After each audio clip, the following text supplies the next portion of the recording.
Então, quero ler com você uma palavra. Abre comigo. Me deram até remédio, gente. Ô, igreja boa, não sei nem que remédio é esse. Então, eu não... diga, a pastilha? Muito bem, parabéns, não ia tomar. Vai saber, né? Mas eu tomo, eu fico chupando. É? Eu não quero. Vou morder. Amém, gente, porque senão vai atrapalhar. Êxodo capítulo 3, tá bom? Versículo 7.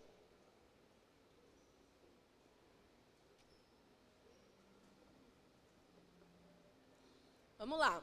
Êxodo capítulo 3, versículo 7.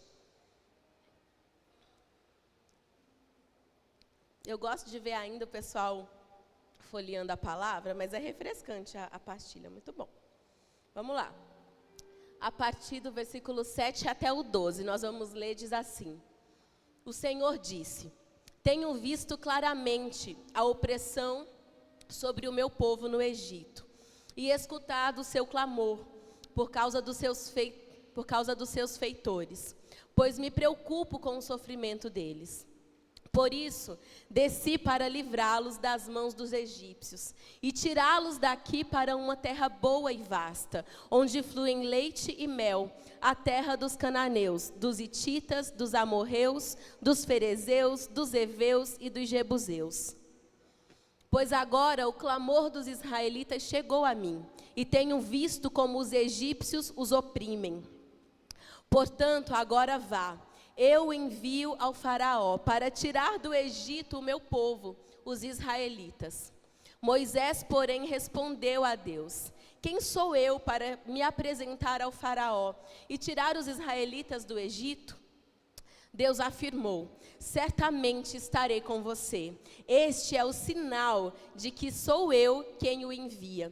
Quando você tirar o povo do Egito, vocês adorarão a Deus nesse monte. Você pode descansar a sua Bíblia, vamos orar? Pai, obrigada, Senhor, por essa reunião. Nós te agradecemos, Pai, como tua noiva, pela tua presença aqui conosco. O Senhor está em todos os lugares, Pai, mas em poucos lugares o Senhor se manifesta. E para nós é uma honra, Senhor, que o teu Espírito tenha liberdade entre nós nessa noite. E que o Senhor se manifeste hoje aqui, com todos os teus sinais, com cura, com salvação, com renovo. Em nome de Jesus, nós te agradecemos pela tua palavra, Pai. Nós repreendemos aqui juntos todo o espírito que se levantou contra esse culto, Senhor. Acampa os teus anjos e os teus arcanjos, querubins e serafins, nos 4 cantos dessa igreja, Pai. Derrama sobre nós mais de ti, nos livra, nos protege, mas também, Senhor, nos anima e nos exorta através da tua palavra. Nós oramos, Senhor, para que nessa noite, Satanás não tenha poder de roubar de nós aquilo que o Senhor já começou a semear nos nossos corações. Que venha crescer, frutificar e multiplicar em nome de Jesus. Você pode dizer amém? Glória a Deus. Queridos, essa palavra, eu coloquei o título dela, na verdade, o Edu fez uma série de mensagens chamada Identidade Restaurada. Assim que a gente começou a implantar a Lagoinha aqui em Sumaré. E essa foi a primeira palavra que eu preguei quando o Edu me deu a oportunidade de trazer a palavra, então, no culto à noite, ainda no espaço celebre, um espaço de festa. E enquanto eu preparava uma palavra para essa noite, há dias atrás, o Senhor me disse que Ele não queria uma palavra nova, que era para que essa palavra fosse ministrada, porque o Senhor quer desenterrar pessoas aqui, amém? O Senhor quer fazer isso com você. E sempre que o Senhor me traz a tratar assuntos como esse, identidade, eu sou formada em psicologia, eu gosto muito disso, gosto de trabalhar com mulheres, mas sempre que o Senhor me traz para tratar assuntos como esse, eu já fico com esperança do que o Senhor de fato vai fazer, porque o que o Senhor fez na vida de Moisés foi tremendo. A restauração que Moisés viveu de identidade, emocional, de chamado, de propósito, foi algo que só Deus pode fazer. E eu vivi isso com Jesus. Então, tudo aquilo que você vive, as lutas que você vence no Senhor, o Senhor te dá autoridade para liberar isso sobre a vida de outras pessoas. Então, eu me animei muito, porque eu pensei, nessa noite o Senhor vai desenterrar pessoas, o Senhor vai transformar pessoas, o Senhor vai te fazer olhar para a tua identidade, para as suas origens, a sua família nuclear, e vai fazer com que você rompa, de repente, ciclos que ninguém da tua família ainda conseguiu romper.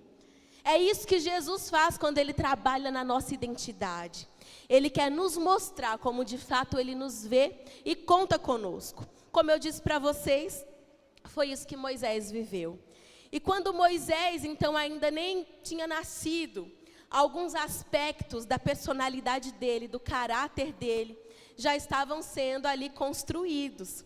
Porque identidade fala de um conjunto de características de uma pessoa.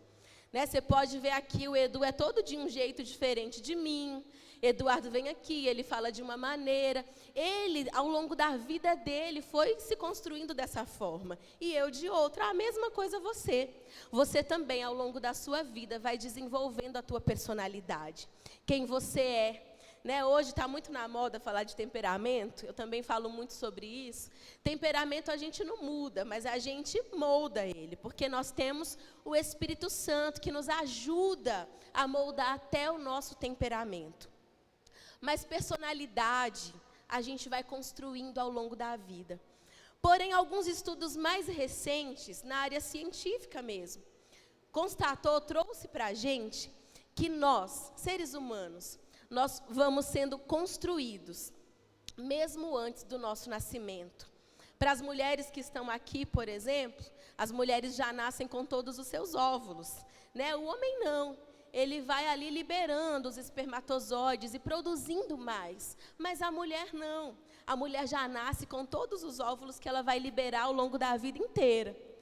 Diferente dos homens. Então, se a gente parar para pensar, quando a sua avó estava grávida da sua mãe, a sua mãe já tinha ali dentro dela o óvulo que um dia ela iria liberar.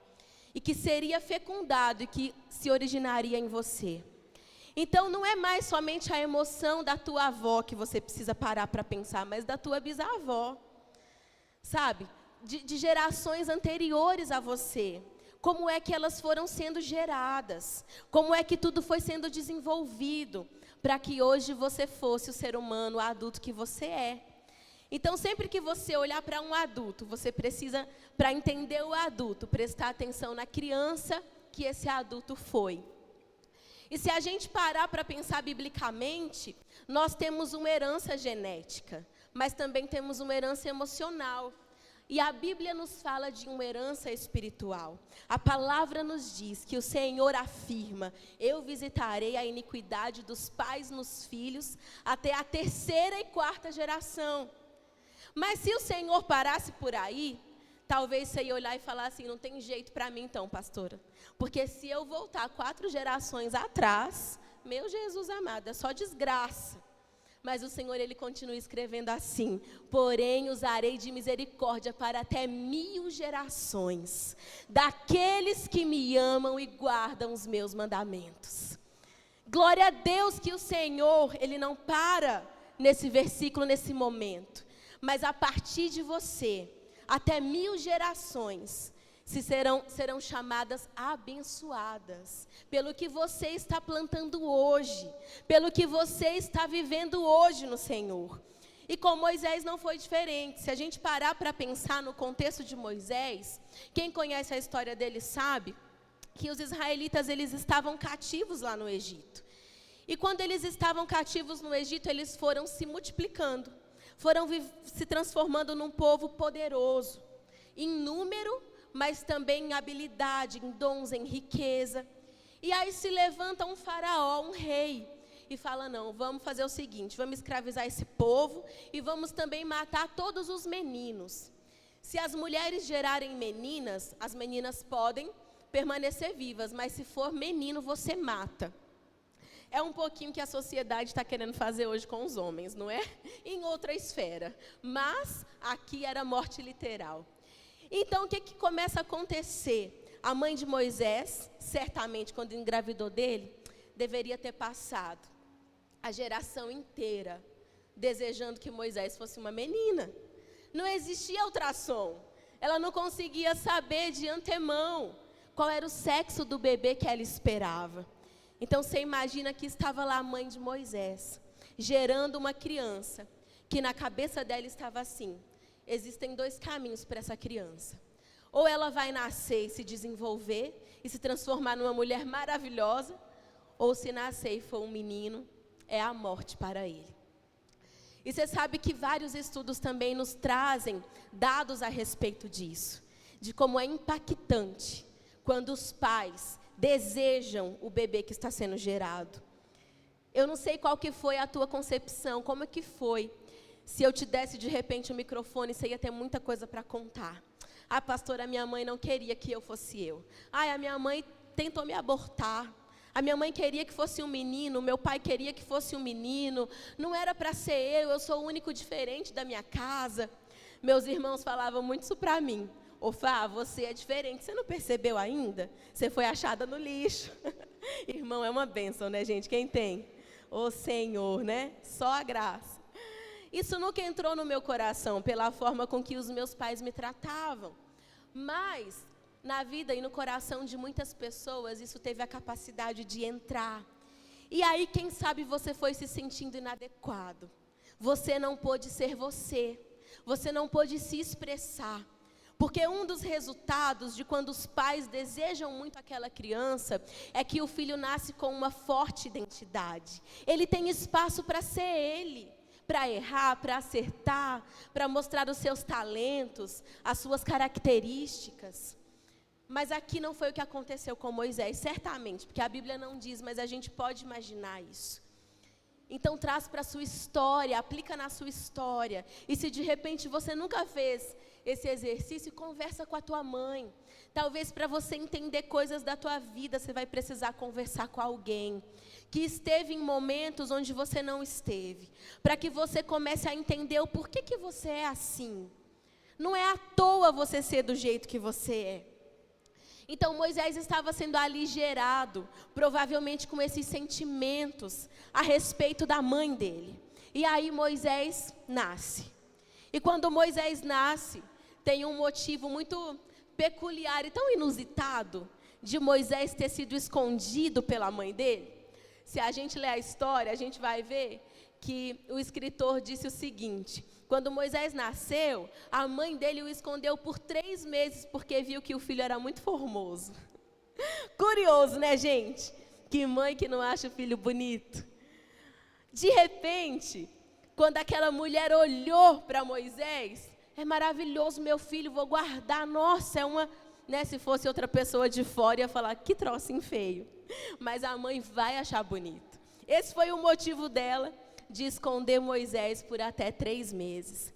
Então, embora Moisés foi gerado nessa angústia, para que ele não fosse um menino, talvez, para que ele não morresse, ele foi desejado. Ele foi amado e a mãe o escondeu ali. Então, isso demonstra afeto, demonstra amor. Quando essa mãe não pôde mais, ela então coloca Moisés no bercinho dele ali de madeira, né? Faz tudo ali, embrulha com junco, um bercinho de junco, deixa tudo bonitinho, coloca ele na beira do rio. E quando eu parava para pensar nessa história, o Senhor falou comigo de algo tão especial. O Senhor me disse o seguinte, que muitas vezes a gente acha que nós conseguimos cuidar, nos proteger a nós mesmos. Ou dependemos de outras pessoas para nos cuidar e nos proteger. Mas percebam que Moisés, desde que ele estava ali na barriga da mãe dele, sem ele poder fazer nada para se proteger, o Senhor já cuidava de como Moisés seria protegido, guardado, cuidado. Gente, eu sou mãe. O meu neném chorava demais até 3 meses. Era impossível essa senhora ter conseguido esconder Moisés. Então foi o Senhor guardando, foi o Senhor protegendo, e assim é com você também. Talvez você esteja aqui nessa noite com um sentimento de inadequação tão grande, de falta de proteção, de exposição, às vezes até dos seus próprios pais. Mas se você está aqui ainda, o seu coração batendo, é que o Senhor te guardou, amém? O Senhor te protegeu quando ninguém poderia fazer isso. Mas a mãe de Moisés coloca ele ali, na beira do rio. E o Senhor, que não tem coincidências com ele, que tudo está escrito no seu livro, fez com que a filha de Faraó fosse se banhar no rio e encontrasse Moisés. E o resto você já sabe, a mãe se torna ama de leite, ele vai sendo criado ali como filho da filha de Faraó. E aí Moisés chega então numa espécie de adolescência. E quem já foi adolescente aqui, ou você que é adolescente ainda, você pode falar dos desafios da adolescência. É um período que a gente precisa assimilar as vivências da infância. E elas podem ou não se consolidar na minha vida. Então, se eu fui indesejada no meu nascimento, mas eu chego na adolescência, ou melhor, primeira infância, depois adolescência, e eu sou abraçado, e eu sou bem cuidada, sou bem recebida. Tudo aquilo que foi gerado na gestação da minha mãe não tem tanta força assim. Mas se de repente você chega na adolescência e você começa a viver esses mesmos conteúdos, isso vai impregnando ainda mais na tua identidade. O sentimento de inadequação, palavras que você ouviu, você vai assimilando a cultura dos teus pais, de casamento, querendo ou não casar. Olha o meu pai como foi como marido, olha a minha mãe como foi como esposa, eu quero ou não ter um casamento, eu quero ou não ter filhos. Qual valor você atribui para a família, para a igreja, para Deus, para estudo, para trabalho, para dinheiro? Tudo isso você vai aprendendo com os teus pais. E é na adolescência que você vai assimilando isso. E que esses conteúdos vão se firmando no teu caráter. Então talvez você esteja aqui com uma personalidade que você olha e fala: pastor, eu sou quase sem personalidade. Eu sou muito fácil de me apegar. Nossa, eu vivo tantos relacionamentos abusivos. Por quê? Olha para trás. Começa a memorizar, a trazer a memória comigo como era no seio da tua família. Qual história te rondou? Porque talvez você esteja achando que é demônio, que na verdade é ambiente. É onde você foi formado. É por isso que você é assim. Às vezes aceita qualquer coisa. Às vezes se diminui tanto para se encaixar numa coisa que não te cabe mais. Que você só está sofrendo para pertencer a rodinhas que o Senhor nem formou para você. Para se sentir aceita ou aceito por amigos, por pessoas que nem são de Deus para a tua vida. Mas isso vem de lá de trás. E se a gente parar para pensar na história de Moisés, foi isso que ele viveu. Vai saber que história foi que contaram para Moisés. Contaram ou não a história verdadeira. Como ele se sentia no palácio. Ele sabia que era hebreu, mas ele era filho da filha de Faraó. Ele não pertencia nem a um povo e nem ao outro. Ele não se sentia bem recebido em lugar nenhum. Que cultura que ele poderia internalizar? A cultura de um hebreu escravo ou a cultura de um palácio? Gozando de um lugar que na verdade não era dele por direito, mas que ele estava escondido também por um período. Então é isso que o Senhor nessa hora quer trazer à nossa mente. É isso que o Senhor nesse momento quer cavar no teu coração. Olha para as tuas circunstâncias e para as tuas experiências. E para de se julgar de uma maneira tão baixa, tão sem valor. Porque na verdade isso não condiz com o que o Senhor sonhou que você fosse. E esse não é um evangelho de amaciar ego, não. É um evangelho verdadeiro. Porque foi isso que o Senhor estava levando Moisés a viver. Nós vemos isso claramente na vida dele. O Senhor levando Moisés a passar por dores. Porque como eu disse aqui para vocês, a dor ela nos concede autoridade. A gente só consegue receber a autoridade de Deus naquilo que a gente vence. Eu canso de ouvir aqui o pessoal da adoração falar: Ninguém consegue levar a igreja a um lugar de adoração sem nunca antes você ter estado lá. Você não consegue. A adoração não é forjada. A palavra não é forjada. Se eu não vencesse as minhas dores, eu não estaria assim com autoridade, eu não poderia estar nesse momento falando para vocês que o Senhor reescreve histórias. Porque eu não teria autoridade, eu poderia até ter fé. Mas eu preciso vencer os meus desertos. Eu preciso vencer as minhas dores. Para então eu conseguir afirmar na vida das pessoas, olha, o Senhor pode fazer isso com você. Não é que você vai ter que passar por tudo que é desgraça na vida para poder ministrar. Calma.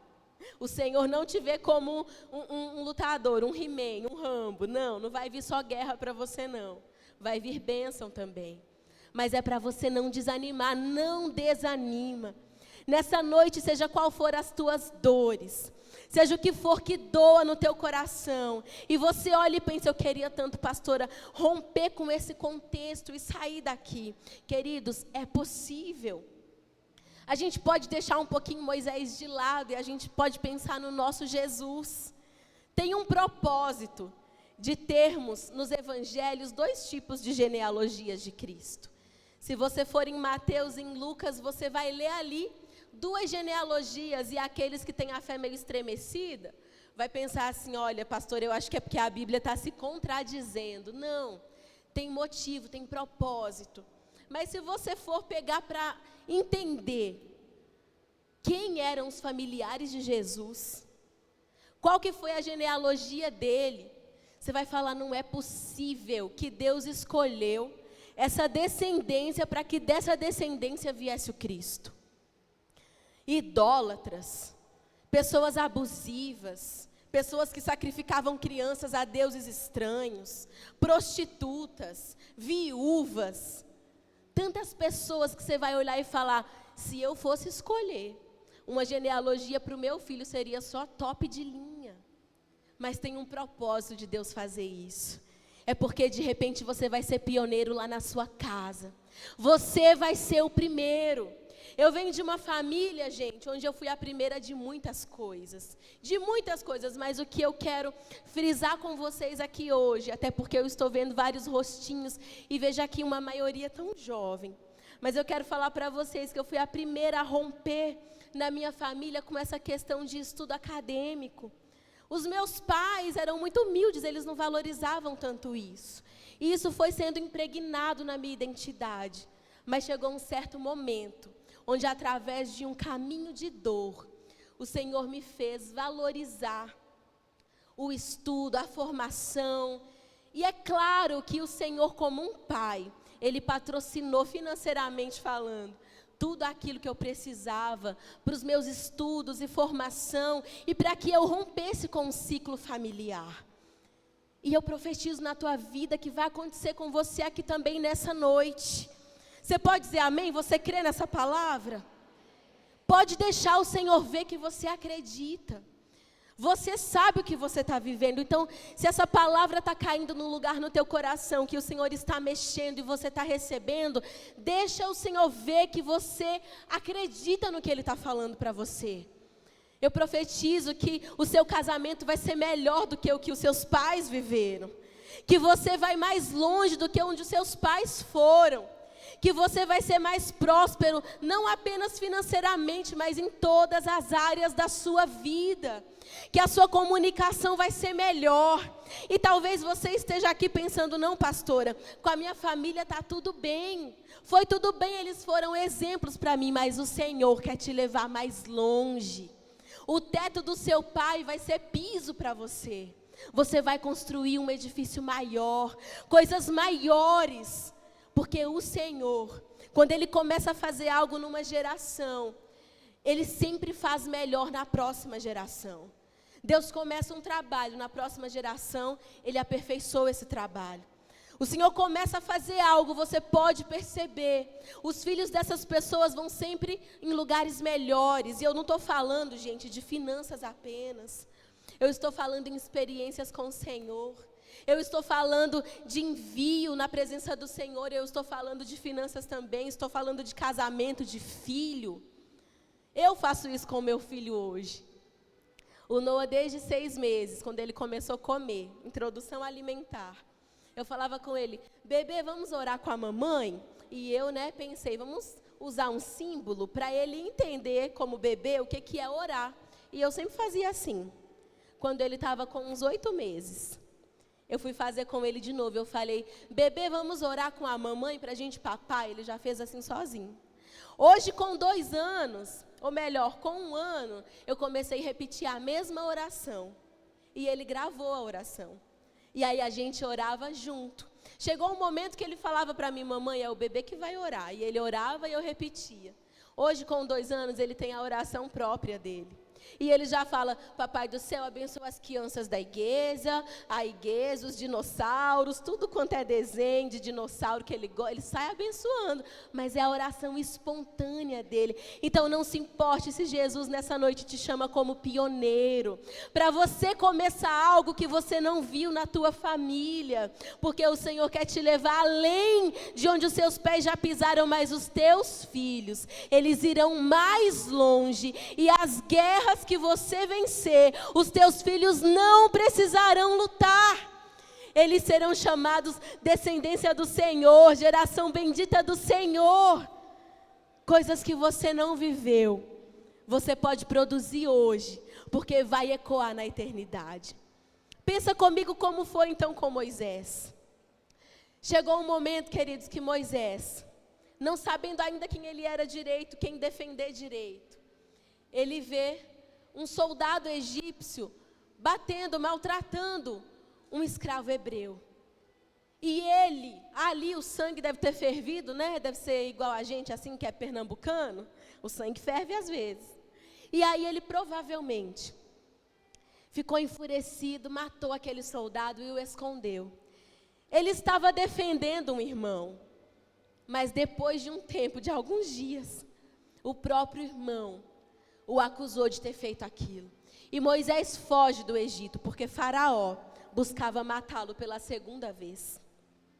Então você parou para pensar? Faraó um dia tentou matar Moisés, quando ele ainda estava no ventre, dando um decreto para todo o Egito. E essa é a 2ª vez onde Faraó tenta matar Moisés, e agora ele sai fugido e ele vai para muito longe, ele vai para o deserto. E lá no deserto, Moisés recomeça a sua vida. Ele se casa, ele tem filhos. Mas o nome do filho de Moisés, do primeiro, já mostra que você pode caminhar o quão distante for.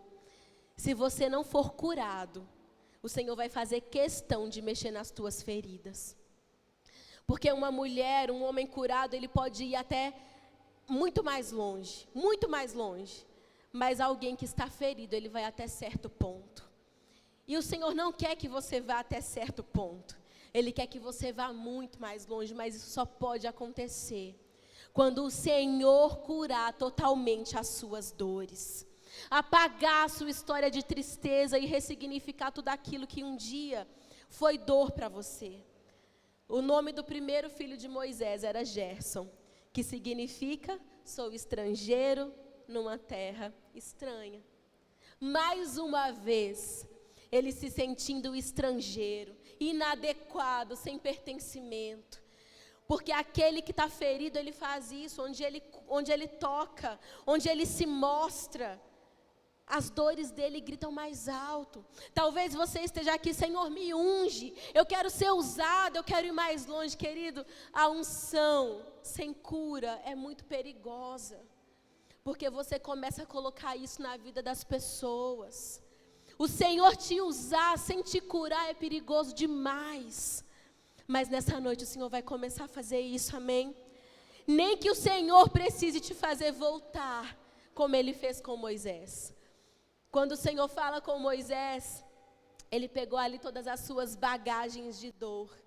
E Ele vai para o deserto, Ele se casa, tem filhos e vai tocar a vida. Mas também quem nunca fez isso, não é? Um problema mal resolvido, não consigo resolver, vamos tocar a vida, vamos viver. Mas o Senhor teve um encontro com ele. No meio de uma sarça, no meio do fogo, o Senhor tem ali um encontro com Moisés. E o Senhor começa a falar com Moisés exatamente esse texto que nós lemos aqui.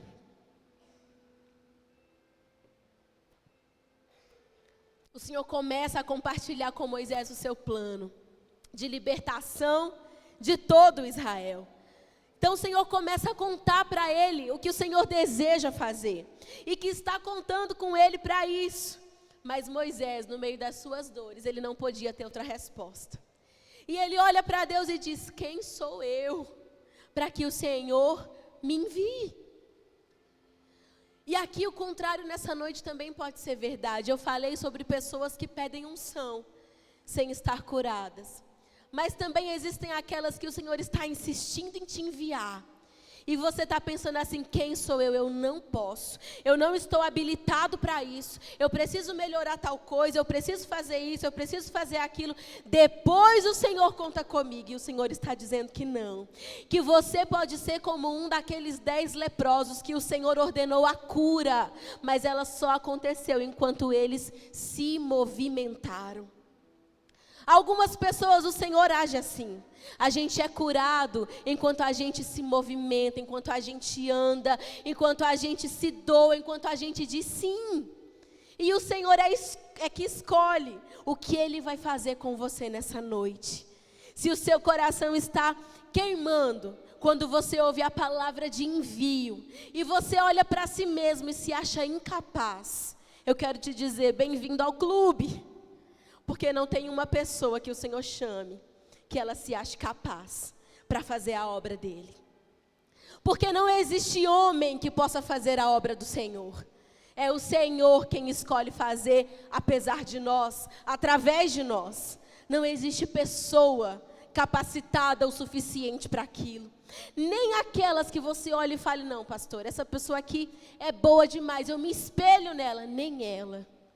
Só ela sabe as dificuldades para viver e dizer sim para o chamado.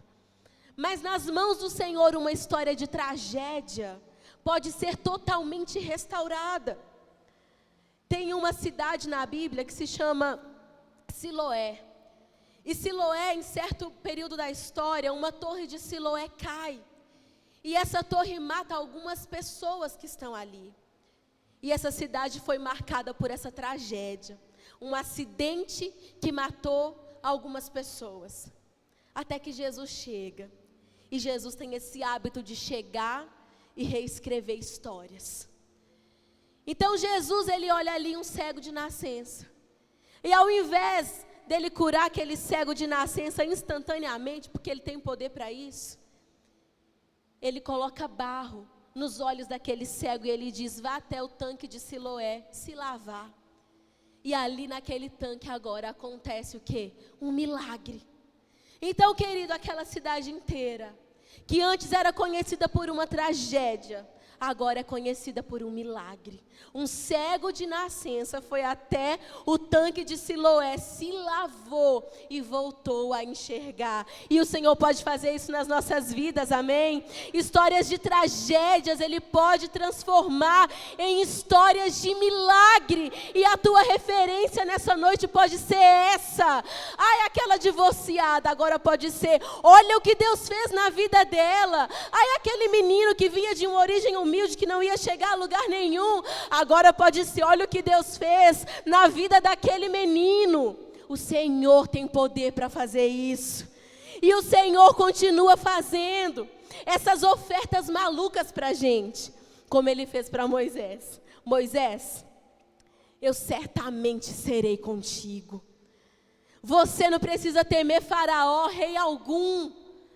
Mas você acha que a história de Moisés, ela se encerra ali no Senhor, com o Senhor, esse bate-papo?